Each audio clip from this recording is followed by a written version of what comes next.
కొరింథీయులకు రాసిన రెండో పత్రిక 6వ అధ్యాయం, కొరింథీయులకు రాసిన 6వ అధ్యాయం 16వ వచనం చూడండి. దేవుని ఆలయానికి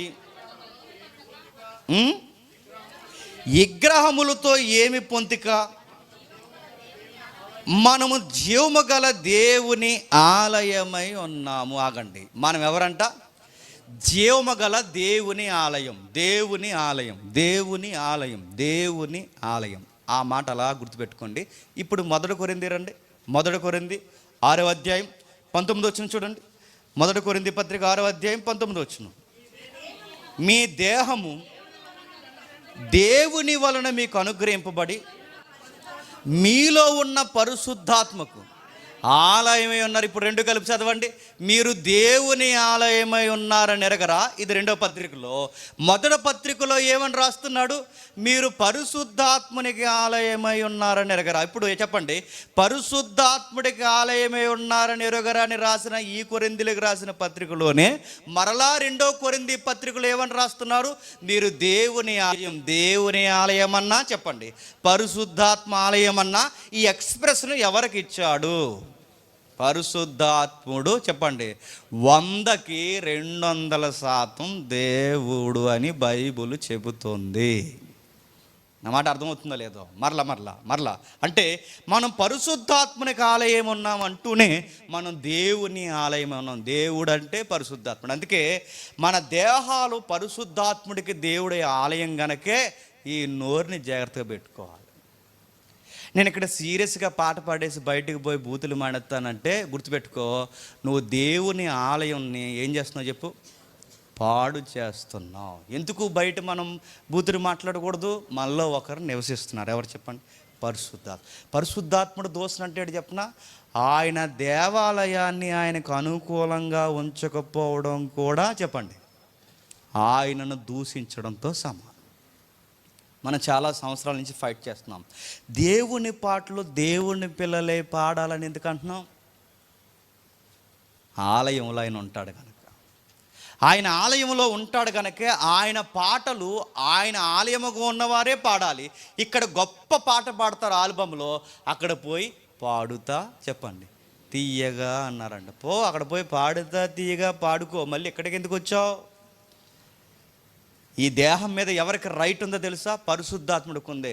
మనం నిజముగా రక్షింపబడిన విశ్వాసులమైతే మన దేహం మీద మనకు కూడా చెప్పండి రైట్ లేదు. రక్తమిచ్చి కొనుక్కొని పరిశుద్ధాత్ముడు ఆలయముగా, కుమారుడు రక్తమిచ్చుకుంటే పరిశుద్ధాత్ముడు వసిస్తుంటే ఆలయముగా మారిపోతే, తండ్రి కుమార పరిశుద్ధాత్ముడు వచ్చి ముగ్గురు ఈ దేహంలో నివాసం చేస్తే దీని మీద మనకు హక్కు లేదు. ఎవరికి అనుకూలంగా ఉండాలి ఈ దేహం చెప్పండి? ఈ నోరు ఆయన కొరకే పనిచేయాలి, ఈ కళ్ళు ఆయన కొరకే పనిచేయాలి, ఈ చెవులు ఆయన కొరకే పనిచేయాలి. మనం ఏమి చేసినా ఆయన కొరకే పని చేయాలి. ఎందుకంటే ఈ ఇల్లు మన ఇల్లు కాదు చెప్పండి, ఆయన ఇల్లు.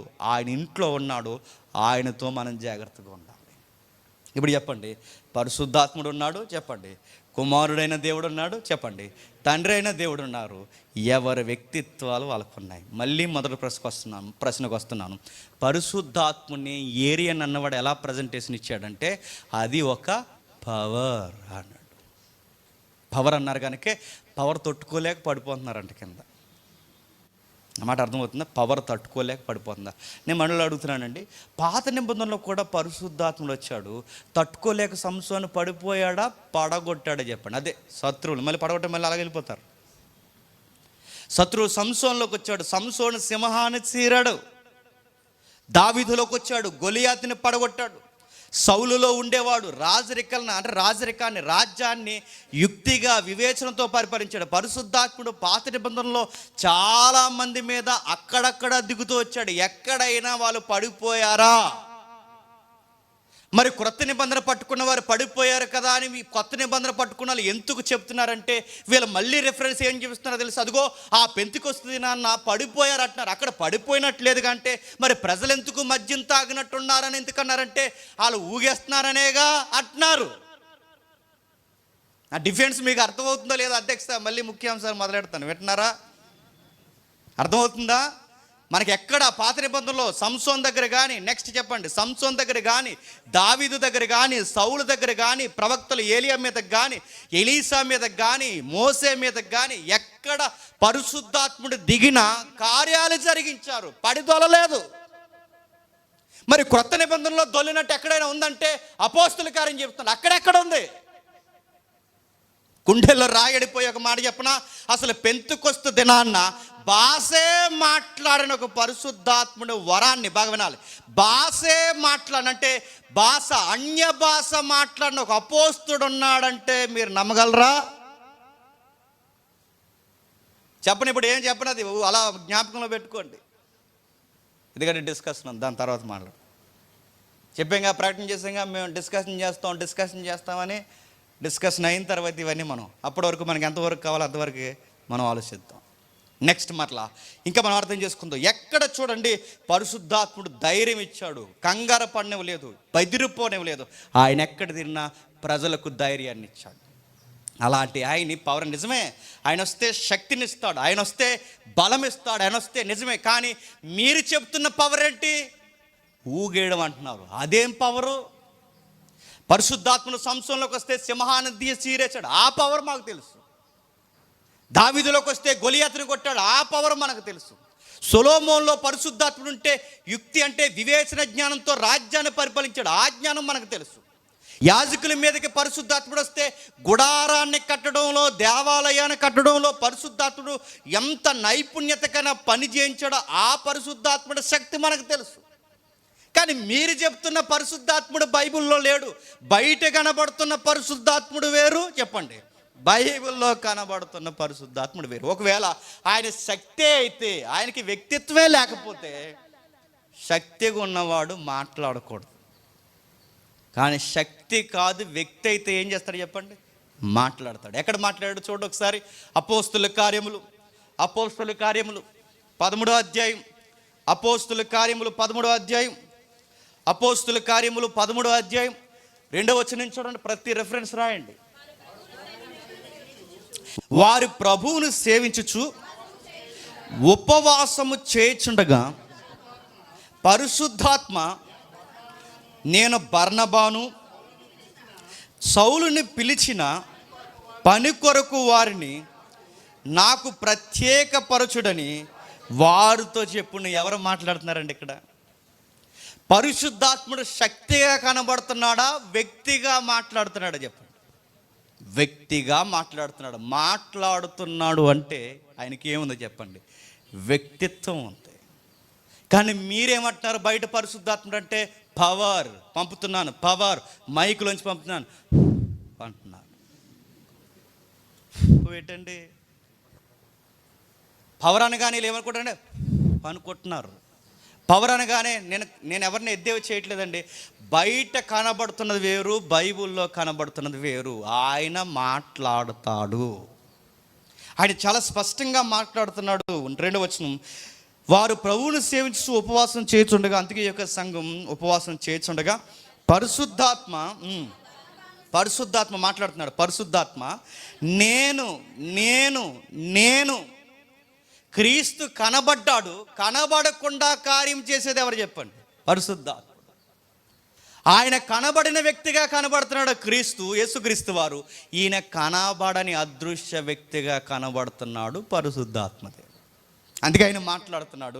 నేను చెప్పండి, బర్నబాను సౌలును పిలిచిన పని కొరకు వారిని ప్రత్యేకపరచుడని వారితో చెప్పానంటే ఆయన మాట్లాడుతున్నాడంటే అదొక ఎక్స్పీరియన్స్ అని చెప్తున్నారుగా. అదొక ఎక్స్పీరియన్స్ అంటే అది అనుభవిస్తే కానీ తెలియని ఎక్స్పీరియన్స్, అదొక పవర్ అంటున్నారుగా. అలాగేమీ లేదు ఇక్కడ. మరి భాషలు, మరి వరాలు చూద్దాం. ఇంకా చాలా సిరీస్ ఉన్నాయి మనకి. అసలు ఆయన ఏమై ఉన్నాడో ముందు చూస్తున్నాం. నెక్స్ట్ మరొక వచనం చూద్దాం. రోమపత్రిక 8వ అధ్యాయం. రోమిలికి రాసిన పత్రిక 8వ అధ్యాయం 26వ వచనం. అటువలే ఆత్మయు సహాయము చేయుచున్నాడు.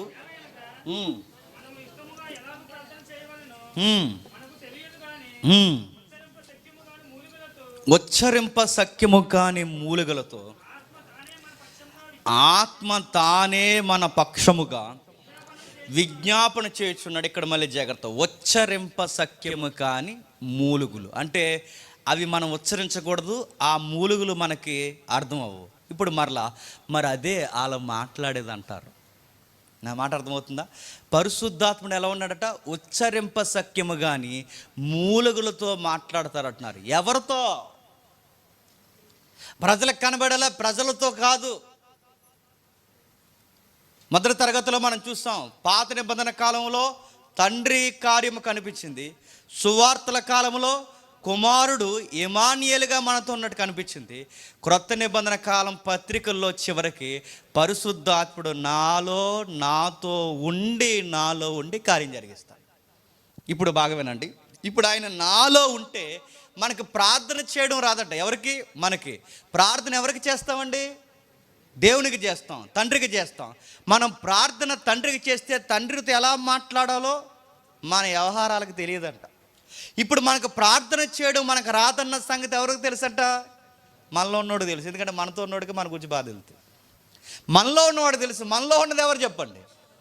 పరిశుద్ధాత్ముడు. ఇప్పుడు మనం ఎలా ప్రార్థన చేయాలో మనకు తెలియదు కనుక మన పక్షమున తండ్రికి ప్రార్థన చేసేది ఎవరు? పరిశుద్ధాత్ముడు. అంటే ఈయన మాట్లాడేది బయటికి కాదు, చెప్పండి. ఆయన మాట్లాడేది ఎవరితో? నీకు నాకు వినబడదు కనుక బయటికి మాట్లాడాలి. తండ్రికి వినబడదా? నేను అడుగుతాను. మౌనంగా మూలుగులతో ఆయన వసిస్తుంటే వినబడదా? తండ్రికి హృదయంలో ఉన్నది కూడా వినబడుతుంది. అంటే ఇప్పుడు నాలో ఉండి ఆయన మాట్లాడుతున్న ఉచ్చరింప సఖ్యము కానీ ఆ భాష ఎవరితో? సంఘంతో కాదు. ఎవరితో? తండ్రి దేవునితో. కుమారుడైన పరిశుద్ధాత్మ దేవుడు నా పక్షమున, తండ్రి ఈ బిడ్డ యొక్క ప్రార్థన ఇది అని చెప్పండి, అది వడపోసి తండ్రికి అనుకూలంగా ప్రార్థనని మలుస్తాడు. అన్నమాట అర్థమవుతుందా? పరిశుద్ధాత్ముడు మాట్లాడతాడు. నెక్స్ట్ ఆ పాయింట్స్ గుర్తుపెట్టుకోండి. పరిశుద్ధాత్ముడు మాట్లాడతాడు. 2, పరిశుద్ధాత్ముడు మన పక్షమున ప్రార్థన విజ్ఞాపన చేస్తాడు.